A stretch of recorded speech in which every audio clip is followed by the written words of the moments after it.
مسیح میں آپ سب کی سلامتی ہو۔ میں آج ان لوگوں کے لیے دعا کرنا چاہتی ہوں جو رزق کی تنگی کی وجہ سے پریشان ہیں۔ اپنے آپ کو خداوند کے حضور پیش کریں۔ میں آپ کے لیے دعا کروں گی۔ اس ویڈیو کو سکپ مت کرنا اور اس دعا کے وسیلہ سے ڈھیروں برکات حاصل کرنا۔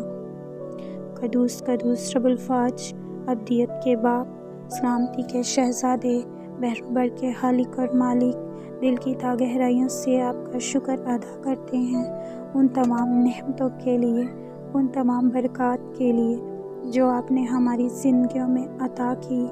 اے زندہ جلالی بزرگ آسمانی باپ، میں ان جانوں کو تیری پاک حضوری میں لاتی ہوں۔ اے خدا، تو ان کے دلوں کو بہتر جاننے والا الہی باپ ہے۔ تو ان کے گھرانوں کے ساتھ ہونا میرے خدا، اور تمام رزق کی پریشانی کو تو دور کرنا اور اپنے الہی خزانے سے ان کے وسائل کو پورا کرنا میرے خدا۔ ان کے آٹے والی مٹی میں سے کبھی آٹا ختم نہ ہو میرے خدا، اور ان کی تیل والی کپی میں کبھی تیل ختم نہ ہو، کیونکہ تو ہی دینے والا الہی باپ ہے۔ ہمارا ایمان تجھ پہ ہے میرے خدا۔ ایک ایک جان کو تیری پاک حضوری میں لاتی ہوں، ان کے گھرانوں کو ڈھیروں برکات سے مالا مال کرنا تاکہ یہ ایک خوشحال گھرانہ بنے میرے خدا۔ ایک ایک جان پر تیرا پاک لہو مانگتی ہوں خدا باپ، ان کی تمام پریشانیوں کو دور کرنا میرے خدا تاکہ یہ ایک خوشحال گھرانہ بن سکے میرے خدا، اور تیری شکر گزاری کرنے والے بنے میرے خدا۔ ہمارا ایمان تجھ پہ ہے کیونکہ تو ہی رزق دینے والا الہی باپ ہے، تو ہی ہمارا رازق ہے میرے خدا۔ ہمارا ایمان ہے تجھ پہ میرے خدا کیونکہ تو ہی الہی باپ ہے، تو ہی ہمارا محکم قلعہ ہے میرے خدا۔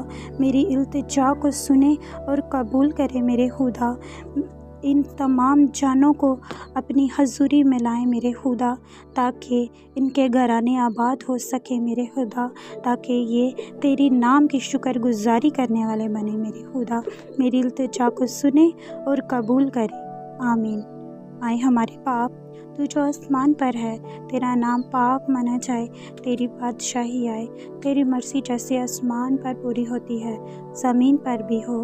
ہماری روز کی روٹی آج ہمیں بخش دے، جس طرح ہم اپنے قرض داروں کو معاف کرتے ہیں، تو بھی ہمارے قرض ہمیں معاف کر، ہمیں آزمائش میں نہ ڈال بلکہ برائی سے بچا، کیونکہ بادشاہت، قدرت اور جلال ہمیشہ کے لیے تیرا ہی ہے، آمین۔ میں امید کرتی ہوں کہ آپ نے اس دعا کے وسیلہ سے برکت حاصل کی۔